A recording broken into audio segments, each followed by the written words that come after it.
Hi, everybody. Hopefully, you're getting to enjoy some of this gorgeous fall weather, and hopefully, it'll stick around for a while.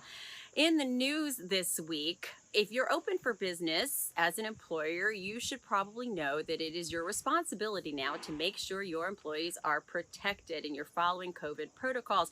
That could mean rearranging your workspace to allow for physical distancing or installing plexiglass.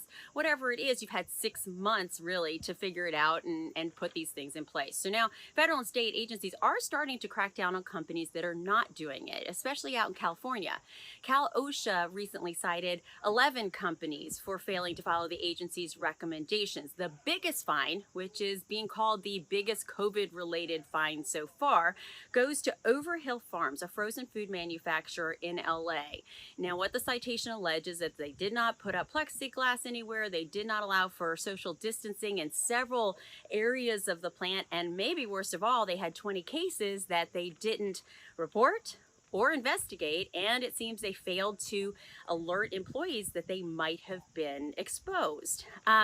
They've been fined $220,000 right now, but the company is vigorously denying this, and they say they're going to fight the citation. They say they have gone above and beyond federal, state, and local requirements. So we'll let you know how that pans out.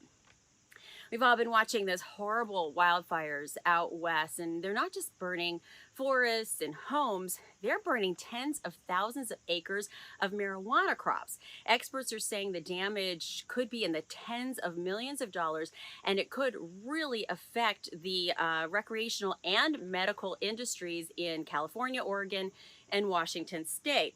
Now, if you're thinking, well, gee, all these people are watching their poor states go up in smoke, maybe this will alleviate some of the anxiety, all of this marijuana burning and the smoke in the air. Well, that question was posed to some doctors at Johns Hopkins, and they say, no, you cannot get a contact high from the burning marijuana fields because it's outdoors, the wind is blowing, so they may feel discomfort from the smoke, but that's about it.